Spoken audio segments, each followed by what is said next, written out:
Bismillahirrahmanirrahim. Assalamualaikum warahmatullahi wabarakatuh. Perkenalkan, nama saya Sumarni SKM MKes. Saya merupakan salah satu dosen tetap di program studi Diploma 3 Akademi Kebidanan Lapatau. Pada kesempatan ini, saya akan menjelaskan terkait dengan mata kuliah yang saya ampu, yaitu Kesehatan Masyarakat.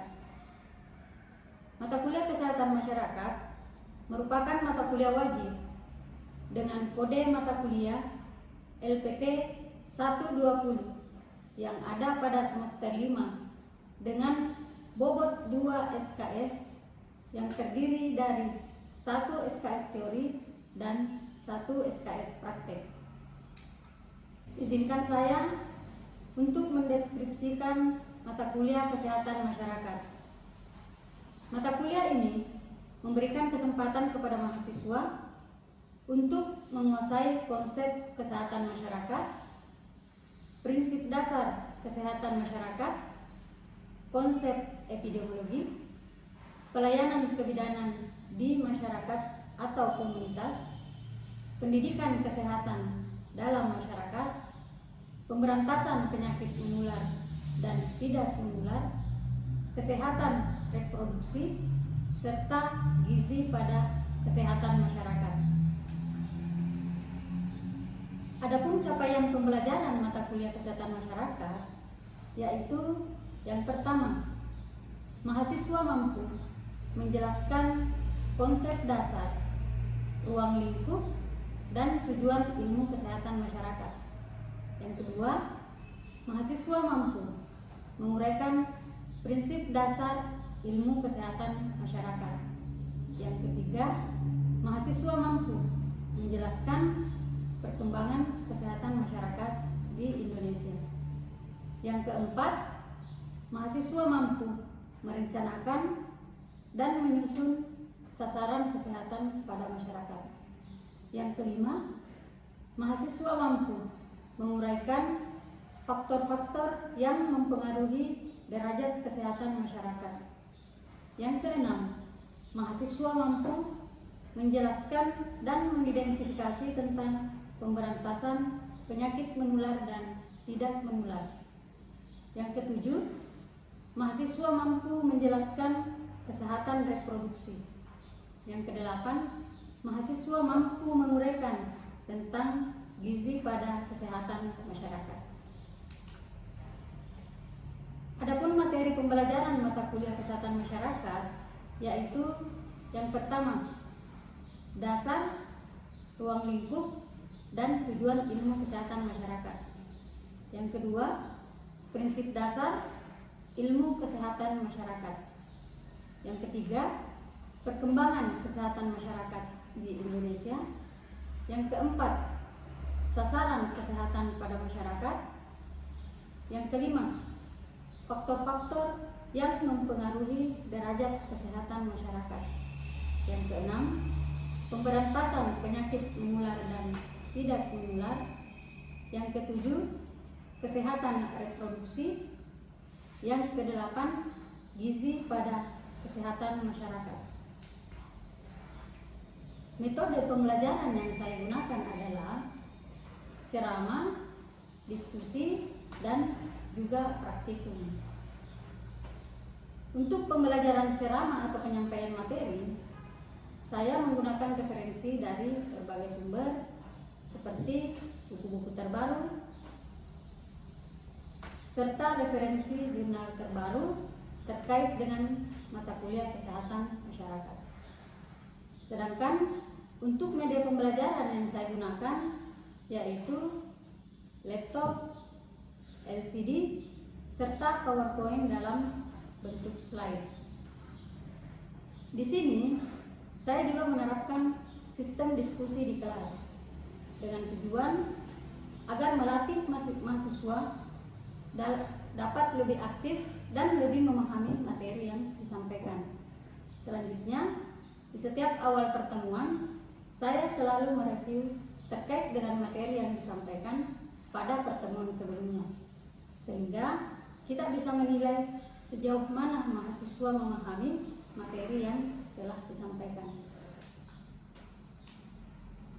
Di setiap awal perkuliahan, saya terlebih dahulu membuat kontrak perkuliahan dengan mahasiswa, serta menjelaskan rancangan pembelajaran semester yang akan saya gunakan.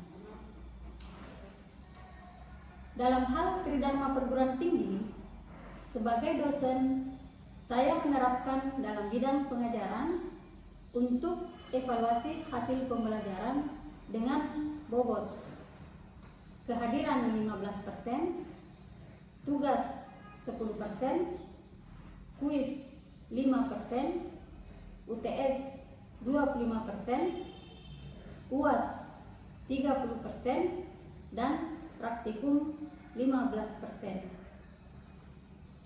Selanjutnya, saya akan mempublikasikan video pembelajaran saya dalam bentuk tatap muka. Selamat menyaksikan. Bismillahirrahmanirrahim. Assalamualaikum warahmatullahi wabarakatuh. Waalaikumsalam warahmatullahi wabarakatuh. Baiklah, pada hari ini kita akan lanjutkan materi tentang level pencegahan penyakit. Ya, kalau minggu lalu kita sudah menjelaskan tentang konsep sehat dan sakit. Ya. Namun sebelum kita lanjut ke materi berikutnya, mungkin kita berdoa dulu ya. Mungkin bisa dipimpin oleh Nawara. Baiklah, sebelum kita memulai pembelajaran kita pada hari ini, alangkah baiknya kita berdoa sesuai keyakinan kita masing-masing. Berdoa dimulai.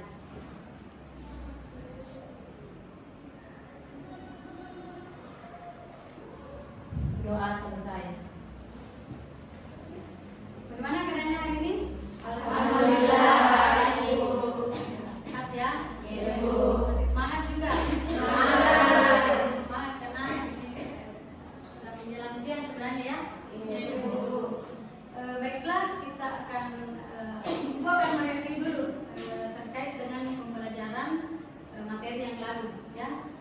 Mungkin masih ada yang ingat tentang konsep sehat menurut WHO.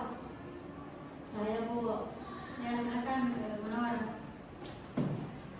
Bismillahirrahmanirrahim. Assalamualaikum warahmatullahi wabarakatuh. Waalaikumsalam warahmatullahi wabarakatuh. Perkenalkan, nama saya Munawwarah. Baiklah, menurut WHO, sehat adalah suatu keadaan kesejahteraan fisik, mental, dan sosial yang utuh dan bukan hanya terbebas dari penyakit atau kelemahan-kelemahan. Terima kasih. Ya. Jadi itu pengertian sehat menurut WHO ya. Jadi kalau menurut WHO itu sehat adalah keadaan sejahtera baik mental, fisik maupun sosial ya. Jadi bukan hanya bebas dari penyakit tapi juga dari kelemahan-kelemahan ya. Kalau pengertian sehat itu menurut WHO itu dia komplit ya. Jadi ada sehat mental, sehat fisik, dan juga sehat sosial. Ya, jadi saya kira masih diingat mengenai materi pertemuan yang lalu ya. Baik, kita akan lanjut pada materi pada hari ini, yaitu mengenai level pencegahan penyakit. Pada level pencegahan penyakit ini itu ada beberapa materi yang akan kita pelajari ya. Yang pertama itu riwayat alamiah penyakit ya. Yang kedua perjalanan alamiah penyakit. Yang ketiga pencegahan penyakit secara umum. Yang keempat 5 level prevention atau yang menurut level dan Clark. Yang kelima linked natural history of disease yang akan dihubungkan dengan tingkat pencegahan penyakit ya.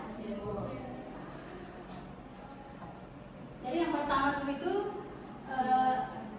riwayat alamiah penyakit ya. Jadi riwayat alamiah penyakit itu adalah penyakit atau natural history of disease. Itu merupakan deskripsi tentang waktu dan perkembangan penyakit pada individu. Jadi mulai sejak terjadinya paparan dengan agen kausal hingga terjadinya penyakit, ya. Jadi mulai dari awal masuknya virus ke dalam individu itu sampai terjadinya suatu penyakit, ya, itu namanya riwayat alami penyakit.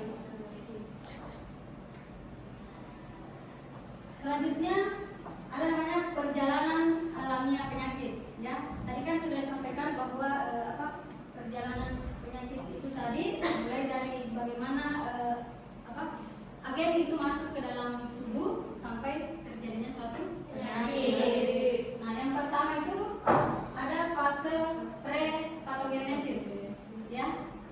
Fase pre-patogenesis yaitu keadaan di mana proses penyakit mulai terjadi, ya. Jadi pada fase pre-patogenesis itu keadaan di mana proses penyakit mulai terjadi atau belum mulai namun sudah terancam karena adanya interaksi antara host, agen dan lingkungan, ya. Maksudnya di sini pada fase pre-patogenesis individu itu belum sakit. Jadi kita masih dalam keadaan sehat, ya, belum terjangkit penyakit namun sudah ada interaksi antara host, agen dan lingkungan. Jadi masuk dalam fase pre-patogenesis. Untuk fase patogenesis itu tahap di mana host sudah mulai sakit, ya. Jadi kita itu sudah mulai, individunya sudah mulai sakit, ya. Jadi sudah ada interaksi antara host, agen dan lingkungan. Sudah ada pengaruh dari lingkungan, ya. Sudah ada pengaruh dari agen. Pada fase patogenesis ini juga itu merupakan proses perjalanan penyakit di dalam tubuh mulai dari penyakit dini, ya, penyakit lanjut sampai pada akhir penyakit, ya. Jadi awal terjadinya itu penyakit itu mulai dari penyakit dini, ya. Tapi kalau misalnya itu tidak dicegah pasti dia akan penyakit lanjut, ya, sampai pada penyakit sampai pada penyakit akhir, ya. Artinya sudah tingkat keparahan itu sudah tinggi, ya. Jadi kita lanjut. Pencegahan penyakit secara alamiah, ya. Jadi pencegahan penyakit secara alamiah ini itu ada 3, ya. Pencegahan penyakit secara umum ada 3, yaitu yang pertama pencegahan primer, ya, atau primary prevention, ya.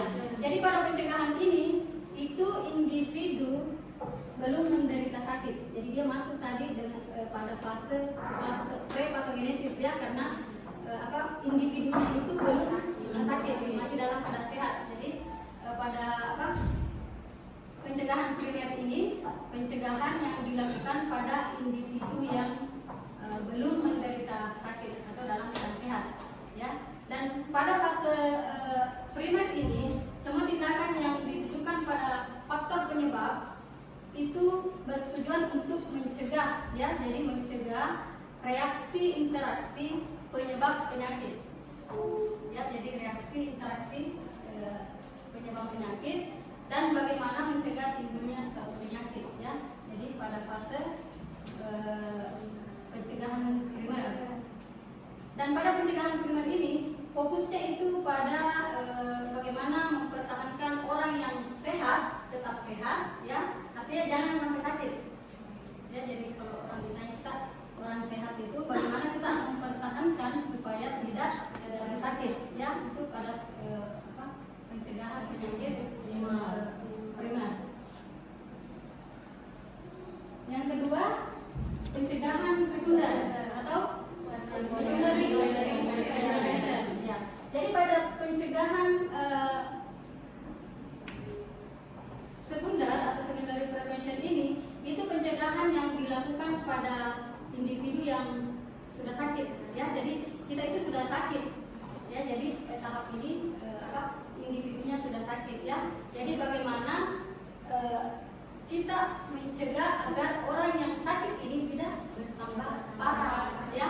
Tidak bertambah parah sakitnya. Artinya harus ada pencegahan, ya. Jadi tindakan ini bertujuan untuk mencegah adanya stimulus yang telah terlanjur terjadi, ya. Maksudnya tadi kan orangnya kan sudah sakit, ya. Jadi ada stimulus yang sudah terjadi, artinya kita harus mencegah ya bagaimana supaya tidak tingkat keparahannya itu tidak berlanjut ya. Tujuannya mencegah penyebaran penyakit bila itu termasuk dalam penyakit menular ya. Jadi kalau dia masuk dalam penyakit menular maka itu harus diatasi, jangan sampai berlanjut ke penyakit kronis ya atau menahun. Paham ya? Nah, untuk mengobati dan menghentikan proses penyakit itu bukan hanya dilihat bagaimana pada saat memberikan obat atau bagaimana seorang tenaga medis itu memberikan suatu tindakan terhadap penyakit orang tersebut ya, tapi bagaimana supaya penyakitnya itu dapat dicegah sehingga tidak terjadi kecacatan ya. Jadi orang yang menderita sakit itu tidak terjadi kecacatan, jadi dia tidak berlanjut sampai pada cacat ya. Sampai di sini sudah dimengerti? Kita lanjut. Untuk pencegahan penyakit secara umum itu yang ketiga mengenai pencegahan tersier ya atau tertiary prevention. Jadi pencegahan ini bertujuan untuk mencegah berkembangnya penyakit ke tingkat yang lebih fatal atau berat ya. Jadi bagaimana kita mencegah agar penyakit itu tidak bertambah parah ya atau tidak bertambah berat sehingga bisa menyebabkan kematian ya atau kecacatan, sehingga penderita tersebut bisa menjadi carrier ya. Pernah dengar kata carrier? Pernah? Carrier ya. Jadi carrier itu artinya orang yang sudah sembuh dari sakit ya tapi masih berpotensi menularkan karena masih memiliki penyakit atau kuman dalam tubuhnya ya. Jadi itu namanya carrier.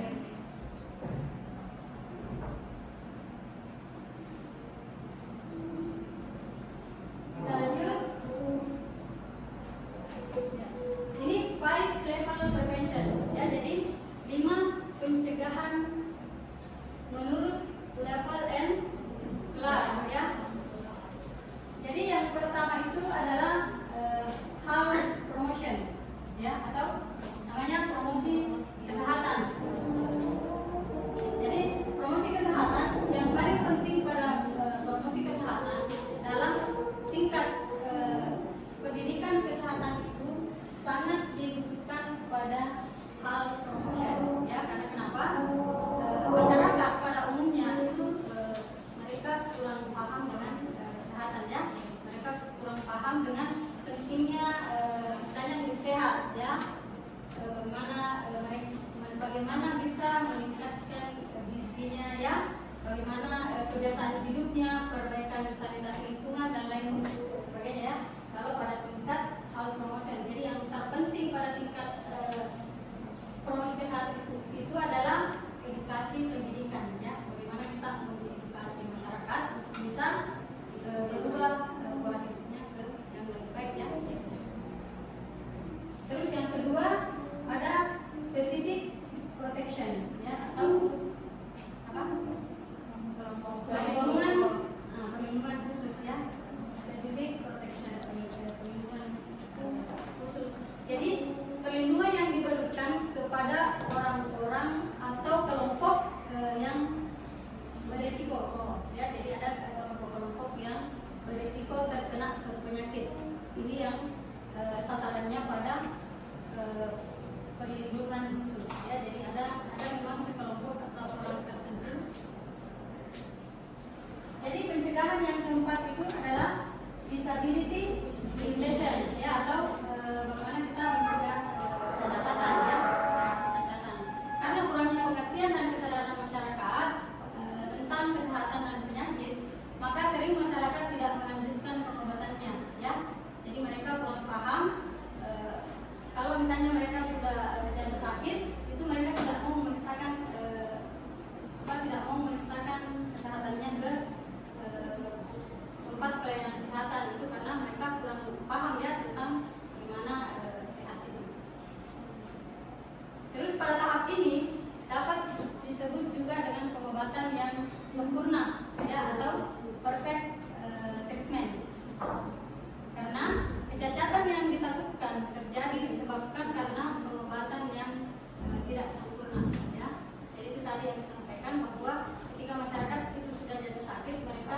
enggan untuk memeriksakan kesehatannya ke tempat pelayanan kesehatan ya, sehingga penyakitnya itu tambah parah.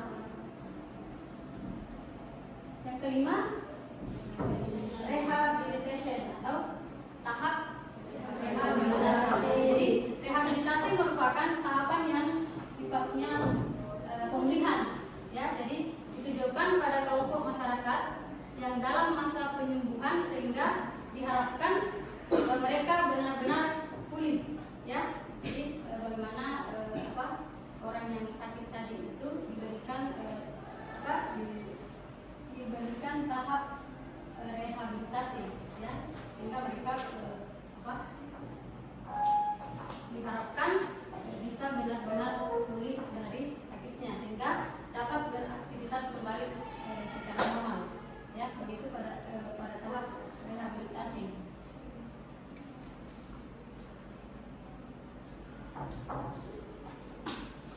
Selanjutnya, linked natural history of disease yang ada hubungannya dengan tingkat pencegahan penyakit ya. Jadi masuk di sini ada fase pre-pathogenesis ya. Yang masuk pencegahannya itu dia di tingkat primary prevention ya. Tadi sudah dijelaskan di depan bahwa level tingkat pencegahan itu yang pertama itu adalah primary prevention ya. Yang kedua apa tadi? Secondary prevention. Nah, yang ketiga ada tertiary prevention. Nah, untuk tahap prepathogenesis itu yang masuk di situ tindakannya adalah primary prevention ya. Jadi yang pertama itu ada health promotion dan ada specific protection ya, proteksi dini dengan promosi kesehatan. Itu masuk dalam primary prevention. Yang kedua itu ada pathogenesis fase atau fase pathogenesis. Nah, yang masuk di sini yang pertama itu secondary prevention dengan tertiary prevention. Nah, dalam untuk pencegahannya itu yang pertama ada early diagnosis dan prompt treatment. Yang kedua ada disability limitation dan yang ketiga rehabilitation. Nah, di sini kan yang tahap pathogenesis tadi itu orang yang sudah menderita sakit ya, cuman bagaimana untuk bisa mencegah agar penyakitnya itu tidak bertambah parah atau sampai pada berujung kematian ya.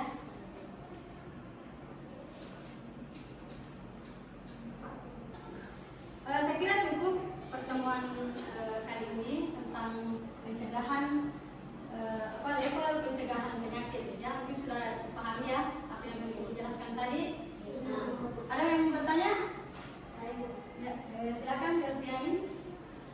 Bismillahirrahmanirrahim. Assalamualaikum warahmatullahi wabarakatuh. Waalaikumsalam warahmatullahi wabarakatuh.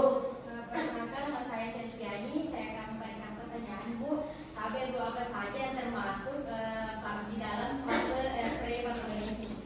Jadi apa saja yang masuk dalam fase pre-pathogenesis? Ada mungkin temannya yang bisa jawab? Saya, Bu. Ya, silakan Sri Asmada. Assalamualaikum warahmatullahi wabarakatuh. Waalaikumsalam warahmatullahi wabarakatuh. Perkenalkan, nama saya Sri Asmada. Saya akan menjawab pertanyaan dari Selviani, yaitu apa saja yang termasuk dalam fase pre-pathogenesis, yaitu terjadi interaksi antara host, bibit penyakit, lingkungan, interaksi di luar tubuh manusia. Terima kasih. Ya, itu jawabannya ya. Jadi sudah paham. Sudah ya? Ya, jadi saya kira cukup pertemuan kita pada kesempatan ini dan saya akhiri. Wabillahi taufiq wal hidayah. Assalamualaikum warahmatullahi wabarakatuh.